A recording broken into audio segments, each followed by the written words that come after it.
Aujourd'hui, on se lance dans une sorte d'enquête médicale. L'idée, c'est de comprendre comment les médecins s'y prennent quand il y a une inquiétude sur la croissance d'un enfant. C'est un sujet qui touche beaucoup de familles, alors allons-y, plongeons ensemble dans ce mystère. Tout part de là, en fait, de cette question si simple et en même temps si complexe.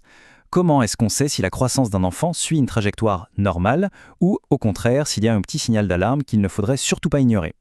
Bon, avant de pouvoir repérer un problème, la première étape, c'est de savoir à quoi ressemble une situation normale. C'est un peu comme avoir une carte du territoire avant de se lancer dans une exploration. Sans cette carte, difficile de savoir si on est sur le bon chemin, pas vrai?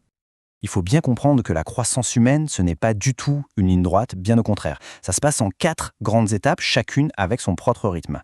Il y a d'abord la phase intra-utérine, puis une croissance vraiment fulgurante de la naissance jusqu'à 3 ans. Après ça, on entre dans une période plus stable, plus calme, avant la puberté. Et enfin, c'est le grand sprint final de l'adolescence. Alors, si on regarde cette carte de plus près, la première année, c'est juste spectaculaire. 24 cm, c'est énorme quand on y pense. Puis, le rythme se calme, il se stabilise autour de 5 à 6 cm par an. Et ensuite, bien sûr, il y a le fameux pic de la puberté. Comprendre ces différents rythmes, c'est vraiment la clé. Parce qu'un ralentissement qui n'est pas prévu, eh bien ça peut être le tout premier indice. Ok, maintenant qu'on a la carte en main, on peut commencer à regarder quels sont les signaux qui pourraient nous faire dire « Tiens, là, l'enfant s'écarte peut-être un peu de la trajectoire qu'on attendait ». En médecine, les choses sont définies de manière assez précise. Pour suspecter un retard de croissance, on se base sur 3 critères principaux. Soit la taille de l'enfant est vraiment statistiquement très en dessous de la moyenne pour son âge, soit elle est bien plus petite que ce que la taille de ses parents pourrait laisser imaginer. Ou alors, et ça c'est souvent le signe le plus parlant, sa vitesse de croissance ralentit d'un coup. C'est ce qu'on appelle un cassage de la courbe. Mais attention, il faut être prudent, les chiffres bruts peuvent être trompeurs. Ce qui est fascinant, c'est qu'il y a environ 2,5% des enfants qui sont en parfaite santé, mais qui se situent naturellement dans cette zone basse de la courbe. C'est pour ça que le contexte, et notamment la taille des parents, est absolument essentiel. Un chiffre seul ne raconte jamais toute l'histoire. Une fois que l'alerte est donnée, la vraie enquête peut commencer. Et c'est un processus vraiment méthodique, où le médecin, un peu comme un détective, va rassembler tous les indices, toutes les preuves disponibles pour y voir plus clair. L'examen clinique, c'est vraiment la toute première étape. Et c'est bien plus qu'une simple mesure de la taille. Non, le médecin va absolument tout observer. Les proportions du corps, est-ce qu'il y a des signes de carence, des indices qui pourraient faire penser à une maladie chronique? Et bien sûr, il va évaluer où en est la puberté, parce que ce moment de la vie a un impact gigantesque sur la croissance. L'un des indices les plus importants se trouve dans la génétique. Et oui, ça joue un rôle majeur.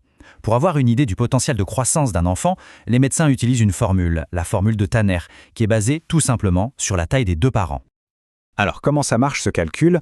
En fait, c'est assez simple. On prend la taille du père, la taille de la mère, et on fait la moyenne des deux. Ensuite, on ajuste ce chiffre, on ajoute 6,5 cm si c'est un garçon, et on retire 6,5 cm si c'est une fille. Ça donne ce qu'on appelle la taille cible, et c'est une estimation super précieuse pour savoir si l'enfant grandit bien dans son propre couloir génétique. Bon, on a les premiers indices en main. L'enquête se tourne maintenant vers l'étape suivante, trouver la cause. C'est le moment de dresser, en quelque sorte, la liste des suspects. Et là, il faut le dire, la liste des causes possibles est longue. Elle peut même paraître un peu impressionnante au premier abord. Pour s'y retrouver, les médecins les organisent en grandes familles, un peu comme si on classait des dossiers. Ça permet de structurer la recherche et d'être sûr de n'oublier aucune piste. Le premier grand dossier de suspect regroupe les conditions avec lesquelles l'enfant naît. Ça peut être des anomalies au niveau des chromosomes, comme dans le syndrome de Turner, ça peut être différents syndromes génétiques, ou encore des maladies qui touchent directement le développement du squelette, et ce, dès la naissance. Parfois, le retard de croissance n'est pas le problème en lui-même, mais plutôt un symptôme. C'est un signal d'alarme qui nous dit que le corps est en train de se battre contre autre chose. Une maladie chronique, qu'elle soit digestive, comme la maladie cœliaque, rénale ou encore cardiaque. Toute l'énergie du corps est en fait détournée pour combattre cette maladie, et ça se fait au détriment de la croissance. La troisième grande famille de causes est d'origine hormonale. La croissance est un équilibre très fin, un vrai cocktail d'hormones. Et si l'une d'elles vient à manquer, comme l'hormone de croissance, ou si la thyroïde ne fait pas bien son travail, ou même si la puberté tarde à démarrer, eh bien tout ça peut mettre un vrai coup de frein à la croissance. Ok, on a nos suspects. Maintenant, comment fait-on pour trouver le coupable? Voyons comment les médecins utilisent des examens très spécifiques pour affiner leur liste et enfin trouver la cause. C'est la phase finale de l'enquête, le moment de résoudre l'affaire. L'approche est en fait très logique.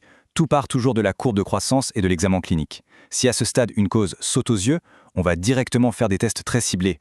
Mais si le mystère reste entier, alors on commence par un bilan plus large, des tests de première intention, pour ne fermer aucune porte.